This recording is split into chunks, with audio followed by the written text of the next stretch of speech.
Nandito po ako ngayon sa aking hometown at totoo nga po ang kasabihan na there is no place like home.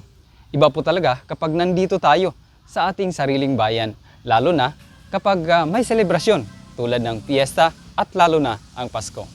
Sa loob ng mahigit isang dekada ay napakalaki na ng pag-asenso sa kabila ng mga hamon na naranasan lalo na noong tumama sa amin ang pinakamalakas na bagyo sa kasaysayan ng Pilipinas. Sa kabila ng pagkadapa ay muling nakabangon at patuloy ang pag-unlad at paglago ng ekonomiya. Sunod-sunod na pagbukas ng mga business establishment.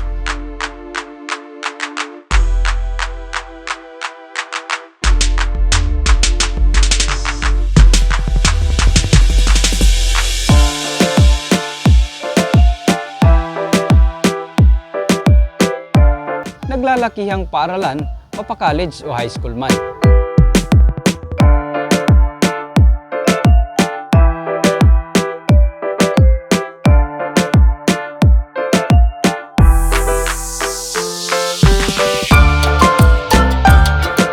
Nariyan din ang mga global at local fast food, mga klinik,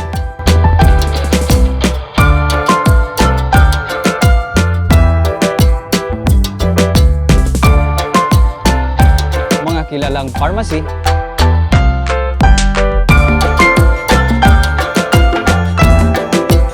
malawak na mga ospital, at mas pinaganda pang mga pasyalan.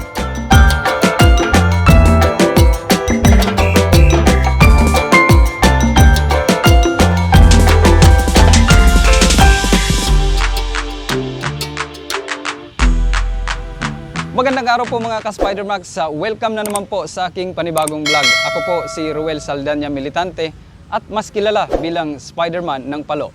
Tubong palo at may pusong paloanon. Samahan niyo po akong tunghayan at tuklasin kung bakit nga ba patuloy na dinarayo ng mga turista ang bayan ng Palo. Tara, let's go!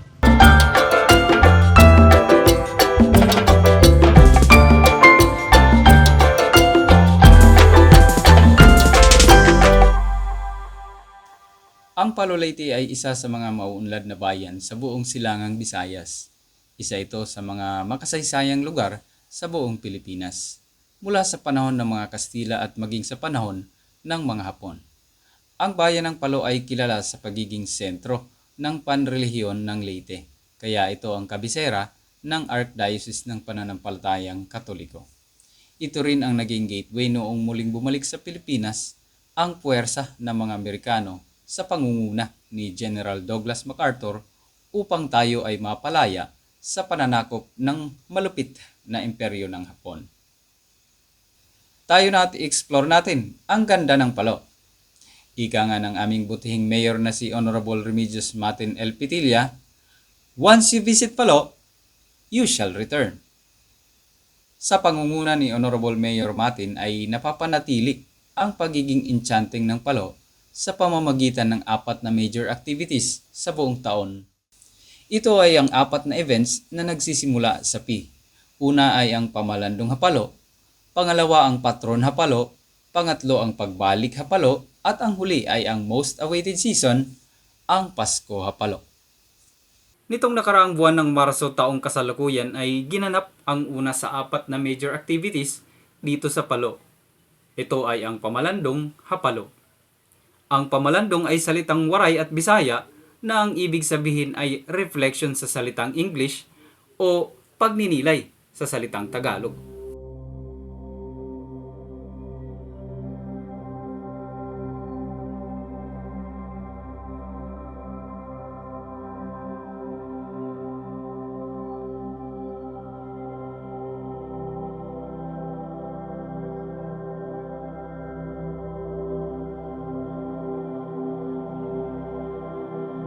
Ito ang tao ng selebrasyon ng Sinakulo o Passion of Christ.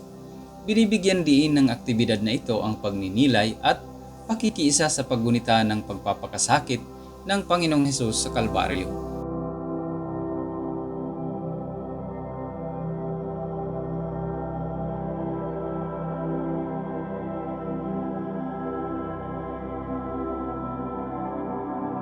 Sa pangunguna ng Archdiocese of Palo at sa tulong ng Palo LGU ay nagiging makabuluhan, taimtim at binibigyang buhay ang paggunita sa pamamagitan ng tinatawag na tanggal.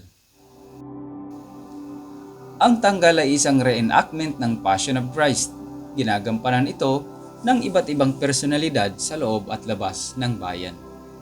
Sa palabas na ito ay nakapaloob ang kwento mula sa paghuhugas ng mga paa sa mga disipulo ni Jesus hanggang sa pagkadakip, pagpasa ng krus at pagkamatay ni Jesus sa krus. Mula sa umpisa ng Lenten season o Kwaresma ay nariyan naman ang tinatawag na taisdupol. Sila ang makikita natin tuwing Semana Santa sa buong bayan ng Palo. Naglalakad ng walang panyapak sa paa, mahabang kasuotan at may patulis o putol ang dulo ng maskara. Ang grupong ito ay ang Palo Penitentes. Ito ay itinatag ni Father Pantaleon de la Fuente, isang paring nagmula sa bansang Espanya na nagsilbi sa parokya ng Palo noong 1887 hanggang 1898. Ang grupong ito ay mga debotong kapatiran at layunin nila ang maglingkod sa simbahan pagpasok ng Kwaresma hanggang sa Holy Week o Semana Santa. Panata nila ang magsakripisyo, ilaan ang sarili sa pagpepenitensya at totoong paglilingkod sa simbahan. Pagka ganito sir na putol, ano yan? Binata? Walang asawa. Walang asawa. So binata pala. Yung mayroong asawa. Yun yung may asawa. Sir, bakit nakapaalang kayo? Kuwan lang yan kasi A part of penitence. penitence. Yun. Penitensya. Parte ng pagpenitensya yun. So, kasi tinatawag sila nga palang penitentes dito sa Palo at nagmula pala ito sa Spain.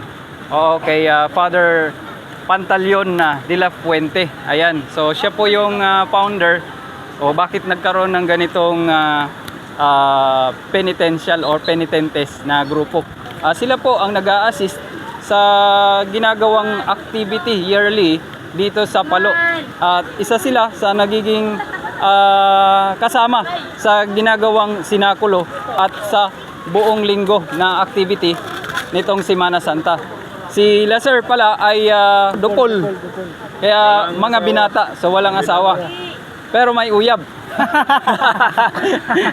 Depende. So sir, ito nga palang ginagawa nyo is panata Panata. o devotion o ganun. So ikaw sir, ilang taon ka na? Na 2004 na ako Nag- 2014. nag-start. Ikaw sir? 3 taon na po ako.